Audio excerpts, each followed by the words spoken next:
y'all, welcome back or welcome to my channel. If you're new here, my name is Lauren Haven, and today's video is going to be a nail tutorial for these beautiful nails that you see on the screen. So let's get straight into this video, y'all. So ignore it, I'm on the phone, I had to go on mute, but I did want to try something a little different. I have pre-recorded a base prep video for y'all if y'all are looking for something more in-depth when it comes to my application / my base application. I felt like it was getting repetitive and repeating myself in every video, so I just recorded a separate video that y'all can go watch. If I remember, I'll try to link it in the cards on the top right hand corner for you all that you can go click and go watch. So I'm not really going to explain too much about the base of my press-on nails, so I'm gonna let you guys watch, and yeah.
Alright, so personally, I do like to buff the surface of my nails before I go in with any nail art.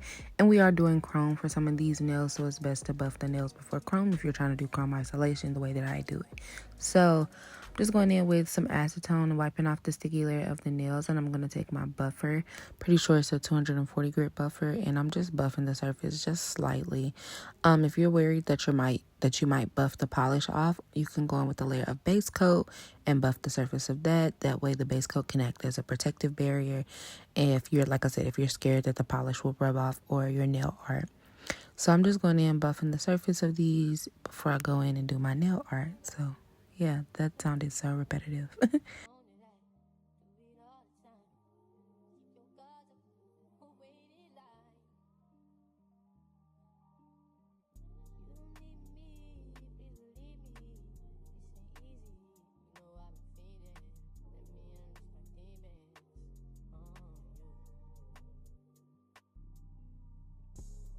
So I'm going to wipe these off with alcohol now, and this is just remove any like micro dust on the nails.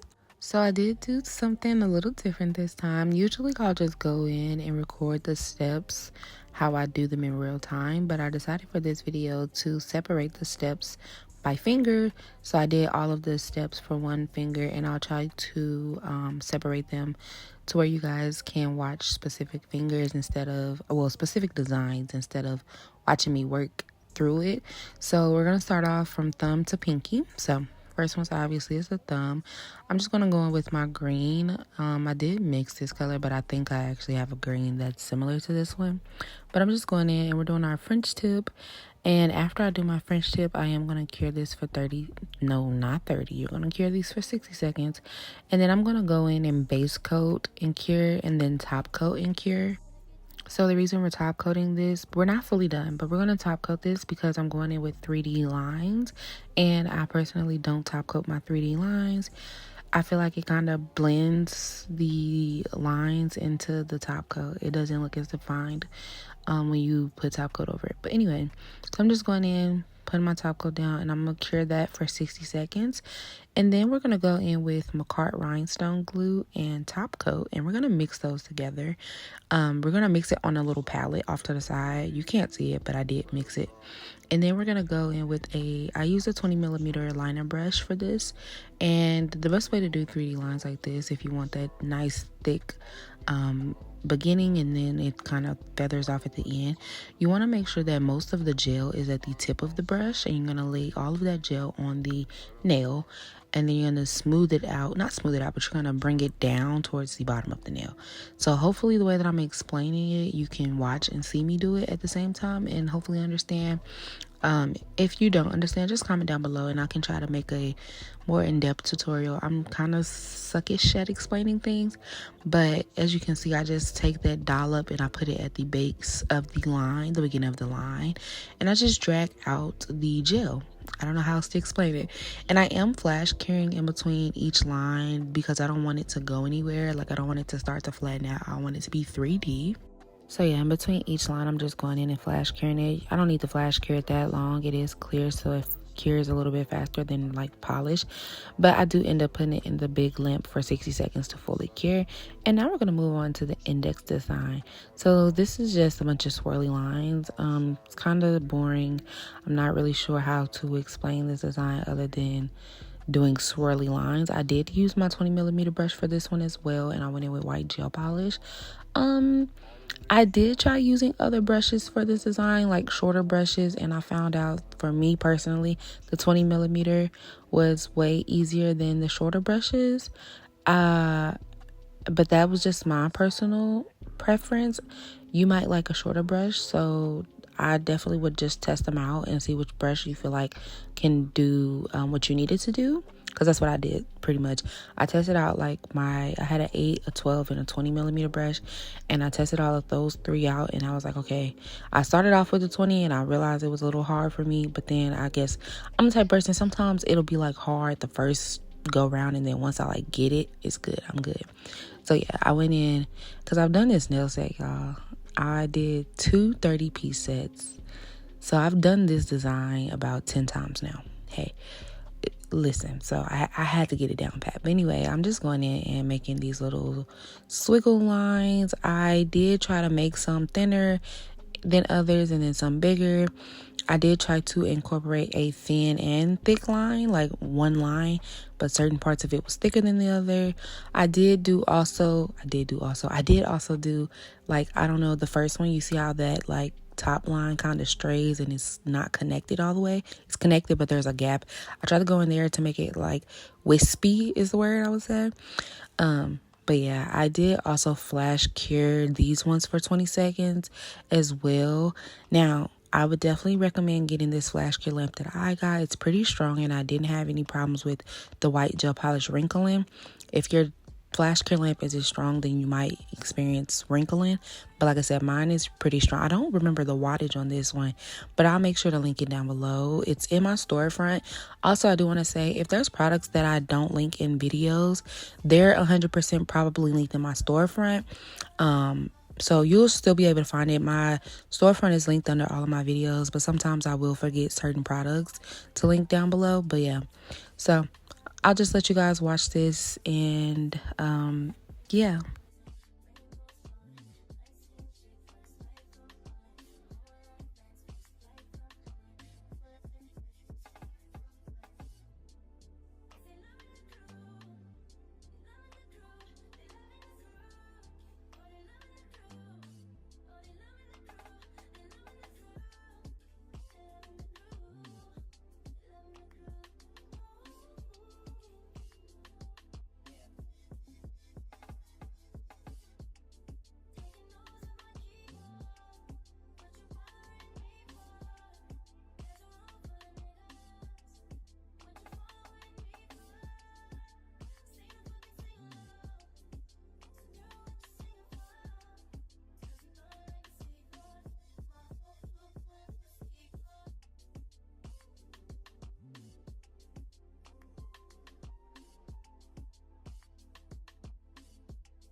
So now that I have completed the design, I went and put it under the lamp for 60 seconds.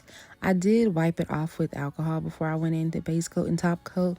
I just didn't include that in the video, but I did because sometimes, not even just with my white gel polish, but sometimes my polishes will bleed. So wiping it will help prevent it from bleeding, okay? Next, we're going into our middle finger design. I did use an airbrush and I did use the gel polish and acetone method. Now, use this method at your own risk. It's not the safest method, so I don't recommend it. It can cause issues down the line. I don't really do airbrush that often, so I did not think I needed to invest in airbrush gels, but I might. I've been getting quite a few more orders of airbrush, so I might invest in those, but I don't suggest using this method. Like I said, it's not as safe as other methods are. For example, powders, pigment powders, or using the sponges for the gel polish. I'm just, like I said, I'm me. I do what I want. So I went in, I mixed this green color with a little bit of acetone. You really don't need a lot, especially if you're only doing 2 nails like I am. You do not need a lot. So I just went in and I took a lint-free wipe and I tested out the color to make sure I liked it. And then I went and put it on the nail. Now this first one was a little too defined. Like the aura wasn't auraing enough for me. It was a little too, oh, it looks like an oval, you know? So I went and wiped this one off, and then I did do a lighter layer. And then I did 2 layers, but they were like, one layer was like light layers, if that makes sense, instead of that one big layer. As you can see, this one is way lighter and it kind of is more smooth than that other one was. It was real harsh on the line. So I went in, I cured that, and then I did a second layer to get that green color to make sure it popped and it didn't look like white. Now I'm just going to go in and base coat, because we're about to do isolated chrome. And once I base coat, we're going to wipe it down with alcohol. You want to make sure to base coat it before you buff, because you don't want to ruin the airbrush design. So I'm just going in, wiping it off with alcohol, removing the sticky layer so that when I buff, it's not moving the sticky layer around. If you try buffing the sticky layer, y'all, you're not going to get nowhere far no time soon. But I just went in, buffed the surface, and then we're going to dust it off and wipe it with alcohol to remove any micro particles or whatever the case may be. I will say that I use a black gel polish mixed with top coat for my chrome base. Some people ask me why black. I personally like the look that black gives. You don't have to use black if you don't want to. Once again, I say this a lot in my live videos. People ask me, why do you do it this way? Because this is what I like to do. Why do I have to have a reason? It's what I like. Do what you like to do. If you don't like doing it this way, do it the way you like doing it. I'm not forcing you to do anything that you don't want to do. I'm just simply showing y'all how I complete my nails. So yeah. So with this chrome design, we're doing like an abstract chrome, whatever. And I wanted to make sure that you were able to see that green aura in the middle. So instead of doing it just all chrome, I went and made like a couple circles inside of that, like, abstract design, so that you can still, it's like windows, we're gonna call them windows, so that you can still see the aura and the chrome wasn't fully covering it. Now granted, you can go in and do a thinner line, but I wanted the chrome to pop just like I wanted everything to pop. I wanted this nail to be out there. So I'm just going in, I drew my circles, and now I'm just filling in all of the spaces that need to be filled in, and we're going to cure this for 60 seconds under my big lamp, and then we're going to go on with our chrome.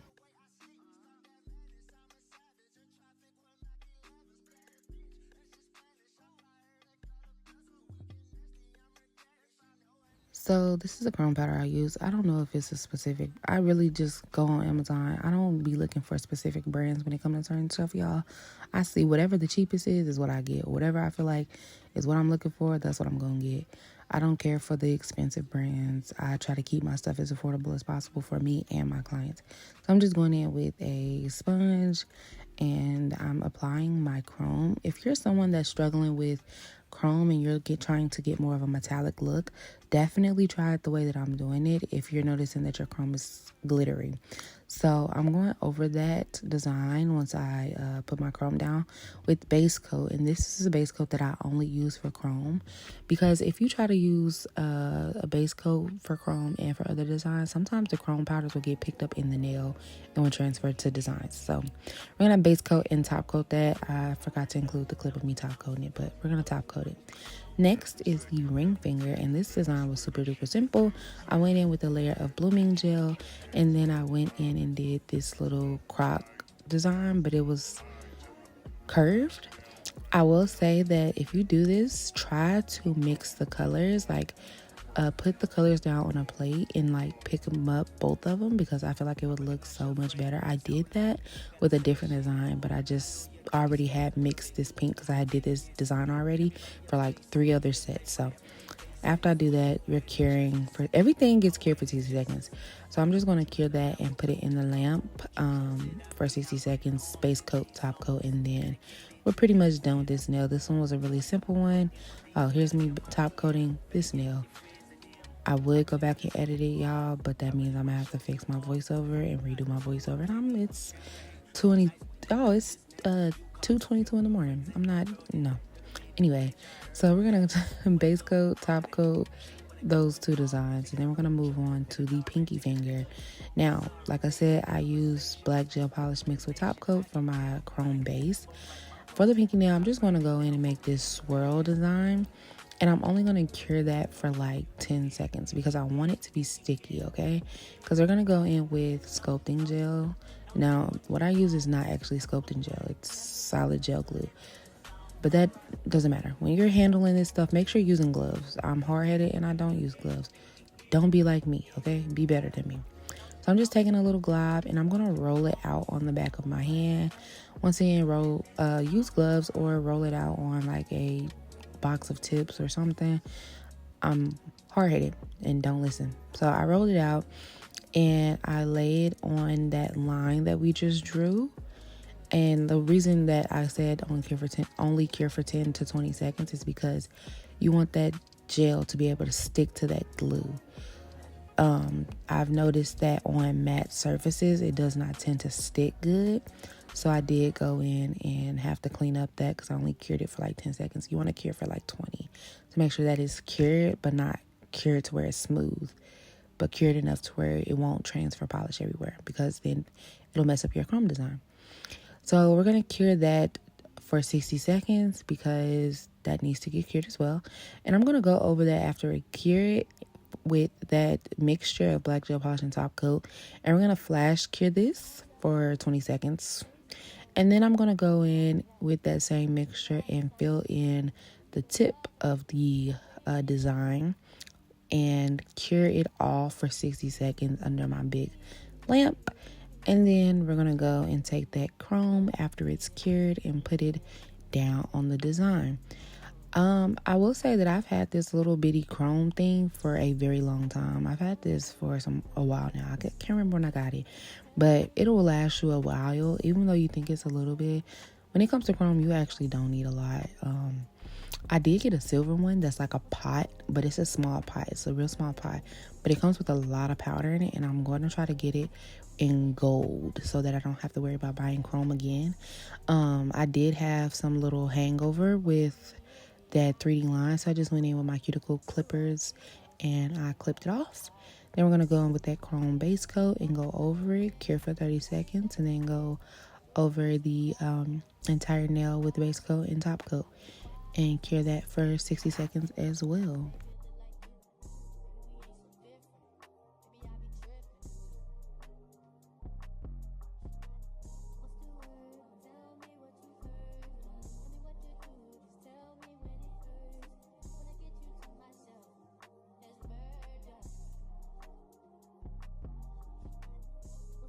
So now that everything is cured, I'm going to go in with my 80 grit file and we're going to file the tips of the nails. I prefer filing the tips at the end because it gives it more of a sharp look when finished. And I did put on a glove on my thumb because my thumb had gel polish on it and I didn't want the gel to transfer onto the nail and make the nail all sticky. But I'm just going in and filing the tips of my nails. People always ask me, oh, what do you use to hold your nails on the stands? Every time I file, mine's pop off.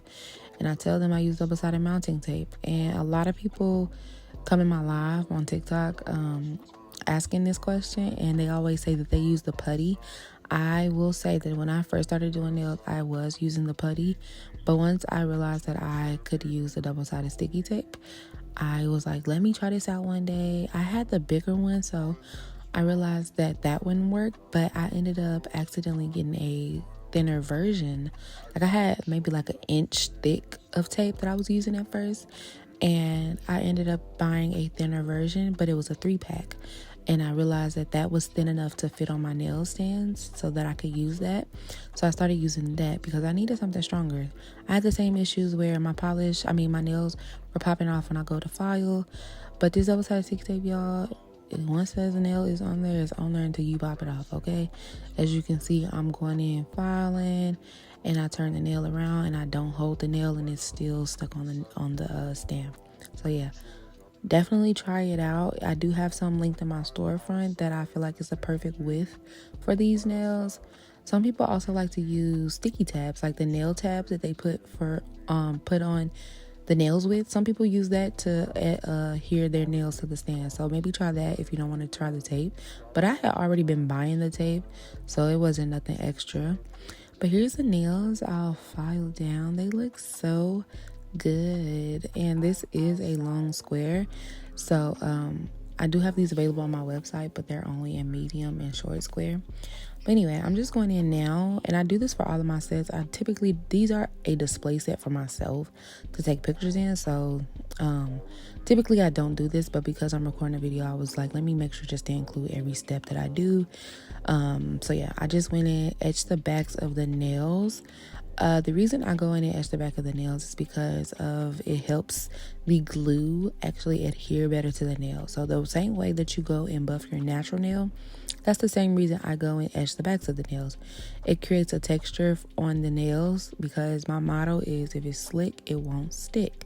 So I'm just going in, roughing up that surface on all of the nails. And also, if you notice that your nails are a little too stiff, you can go in with your e-file and etch the backs of the nails at the cuticle area, and that'll help relieve some of that tension and make the nail a bit more flexible. I've done this before with my medium square tips. Sometimes I notice they are a little too thick, too strong, so I have to go in and just etch the insides. So little hack. So I'm going in with this last one. And after I etch all of the backs of the nails, we're going to go in with the 180 grit file. And I'm just going to run the back of the nails across it, because sometimes the polish will run over on the sides of the nails. So I just go in and smooth it out with my 180 grit file. And I like to make sure to do this for my clients because if the polish does seep over, it can become uncomfortable if the back of the nails is rough or like rigid or sharp or anything. So yeah, after I do that, we're gonna dust it off with dust it off with the brush and then wipe the insides of it with alcohol. I do that for my clients to make sure that if any product did get under the nail that wasn't cured, to wipe that off with alcohol. So yeah, that's what I'm doing here. And next thing, we're going to go ahead and put them on with y'all. I'm going to use the sticky tabs and not the regular glue because these are just for display and for pictures. So I'm going in and I'm actually just using the nails to push my cuticles back. Is that good on? Maybe, but I just noticed it's quicker than having to go in with that little cuticle pusher to push them back. So I'm going to wipe my nails off with alcohol, and then we're going to apply our sticky tabs. When you're using sticky tabs, you want to make sure that you're using the right size sticky tab, because if you're using it too big, your nails will not stick properly. And once again, same thing, if you're using a small one, it's not going to stick properly. So make sure that it's not too big and not too small. You don't want the nails to look bulky when you use too big of a tab, but you don't want the nails to pop off easily when you're using a small tab. Now, you will see me using smaller tabs because this is display. I'm not wearing these nails for long, or I'm not planning to wear these nails. I literally took them off. I'm sitting here barehanded. I recorded this video today and my nails are bare. So I went and popped them on. And after I put these nails on, I took pictures for y'all. And yeah, so I really do hope you guys enjoyed this video. If you have any questions or any videos that you want to see me post, you can go ahead, comment those down below, and I'll try to get those videos out to y'all. I did apply a little bit of cuticle oil on my nails as well.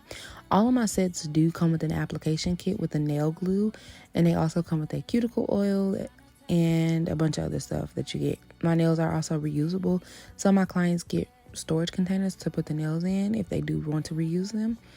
But yeah, so if you guys have any video requests that you want to see me post, any questions, anything, comment down below. You can even tell me about how your day went. But yeah, make sure y'all like the video. I'm trying to get this YouTube channel up and going for y'all, especially since TikTok might be leaving soon and a lot of y'all are from TikTok. But yeah, here's what the nails look like. They came out so I wish I could. Oh my god, they came out so good, y'all. They look so decent. So decent? No, so good. But yeah, y'all, I'll see y'all in my next video. I hope y'all like this video. Make sure you like, comment, and subscribe, and go check out all my other videos, and I'll see y'all later. Bye, y'all.